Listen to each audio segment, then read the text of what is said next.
بلے کو بٹھا دیا دودھ کی حفاظت کرنے کے لیے، صرف ایک مقصد کے لیے آئے تھے، اور وہ مقصد پورا ہو رہا ہے کہ انہوں نے مل کے ساروں نے قانون نکالا ہے کہ اب سارے ان کے کرپشن کے کیس معاف ہوں گے، نیب ختم،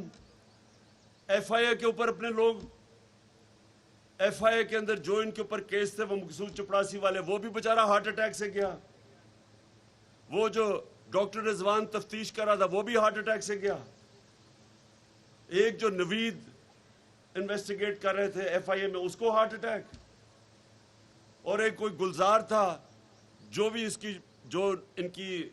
وہ بھی ان کے کام کر رہا تھا وہ شوگر مل میں، جس کے بینک اکاؤنٹ میں بھی کروڑوں روپے آیا تھا، اس کو بھی وہ بھی گیا۔ اب ایف آئی اے ختم، ساری ان کی کیسز ختم، نیب کے اوپر اب شہباز شریف بیٹھ گیا، بلے کو بٹھا دیا دودھ کی حفاظت کرنے کے لیے، نیب بھی اب ختم،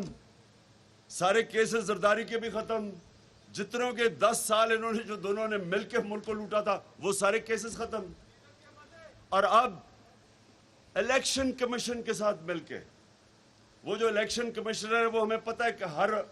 ہفتے ہر ویکنڈ پہ جاتا کدھر ہے، حکم لیتا ہے وہ جا کے اسے حمزہ سے اور مریم سے کہ وہ بیٹھ کے ہلکا بندیاں کی جا رہی ہیں کہ نون لیگ جیتے، یہ پوری پلاننگ ان کی ہو رہی ہے کیونکہ یہ صاف اور شفاف الیکشن یہ کبھی جیتے ہی نہیں ہے۔ الیکشن کمیشن کو ساتھ ملا کے پوری مل کے ان کی صرف اب ایک کوشش ہے کہ دھاندلی سے الیکشن جیتے، پولیس کا استعمال کریں، سب کے اوپر ایف آئی آرز، ہم سب کے اوپر ایف آئی آر کٹوائی ہوئی ہیں،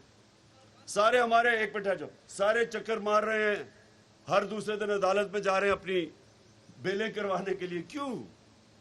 کیونکہ یہ ان کا پرانا طریقہ ہے، یہ مافیا ہے، یہ آئے اس لیے ہیں۔ صحافیوں کے اوپر ہمارے زمانے میں کہتے تھے جی بڑی جی صحافیوں کے لیے مشکلات ہے، آج صحافیوں کو ٹیلی فون کر کر کے دھمکیاں دی جاتی ہیں، کئیوں کے اوپر ایف آئی آرز کاٹ دی ہیں، میڈیا ہاؤسز کو ٹیلی فون کر کے کیا آتا ہے جن کی کوریج نہ کرو۔ تو یہ جمہوریت نہیں ہے، یہ جو لوگ آئے ہیں یہ ایجنڈا پہ آئے ہیں، اور اس ایجنڈا پہ پاکستانی نہیں فیچر کرتے، انہوں نے اپنی ذات پہلے تو چوری بچانی تھی جو میں نے آپ کو بتایا، اب دھاندلی سے الیکشن جیتنا ہے، مخالفوں کے پاس پولیس کے ذریعے کیسز کروانے ہیں، اور جو حکم وہاں سے آئے گا واشنگٹن سے وہ انہوں نے ماننا ہے۔ اس کے لیے میں ساری پاکستانی قوم اور اپنے کسانوں کو بھی کہتا ہوں، ان کے خلاف پالیٹکس نہیں کر رہے، جہاد کر رہے ہیں ہم، میں اس کو جہاد سمجھتا ہوں۔ یہ وہ لوگ ہیں جن کے اربوں، ان کے لیڈرز کے اربوں ڈالر باہر پڑے ہوئے ہیں، یہ اپنے پیسے کے غلام ہیں۔ تو میں اپنے ساری قوم کو کہتا ہوں، آج اپنے کسان ہیں، اپنے مزدور ہیں، اپنی انڈسٹری والے ہیں، جن کی آج انڈسٹری میں بھی جو آپ کو پرابلم آ رہی ہے، انڈسٹری میں بھی وہی پرابلم شروع ہو گئے، جو ہماری ایکسپورٹس اوپر جا رہی تھی، record exports, record remittances, record tax collection, 4 فصلیں ان میں ریکارڈ، گروتھ ریٹ یعنی جس سے ملک میں خوشحالی میں اضافہ ہوتا ہے، پھر 2 سالوں کے اندر، پچھلے 2 سالوں میں، پچھلے 30 سال میں سب سے زیادہ ایوریج میں 2 سالوں میں پاکستان کی دولت میں اضافہ ہوا ہے۔ ہم نے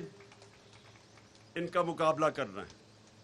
ان کا مقابلہ کرنا ہے آپ سب نے، اور کسانوں نے بھی، کیونکہ کسان عموماً شرکت نہیں کرتے۔